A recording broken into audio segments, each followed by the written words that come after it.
Turning our attention now to Maine's biggest city, as Portland dealt with a lot of flooding today as well. Exit 7 on I-295 was closed due to that flooding for hours, and most of Marginal Way was underwater around high tide. Meteorologist Keith Carson was on the other side of the city in the Old Port and has more on today's historic high water levels.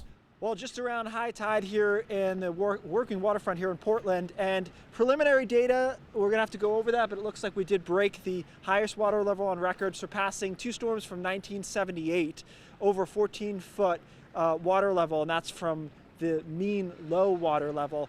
What's interesting about today's storm is that we didn't really have very ferocious winds here along the coastline. We were gusting into the 40s briefly early this morning, but actually right around high tide right now, as you can tell, the wind's fairly flat considering there's a storm to our west here. So not much of this was done with wave action. In fact, we had a storm surge, again, this preliminary data, probably 3 to 3.5 feet. But the bigger issue, and we've been talking about this throughout the week, is that our high tide was astronomically the highest of the month. And so the combination of that was just enough to put us in this position.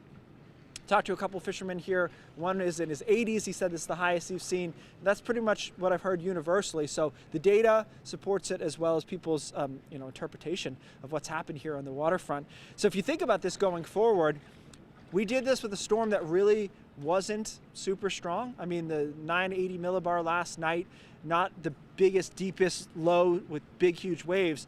And so you think forward, and what we might be dealing with here along the waterfront and a lot of low-lying communities along the coastline is just a situation where it doesn't take as much as it did to push these areas into major flooding. So something to think about as we go forward into the next winters, with these tide levels being on the high side, especially king tides, which this technically was not one of. All right, that's it from here on Portland's waterfront.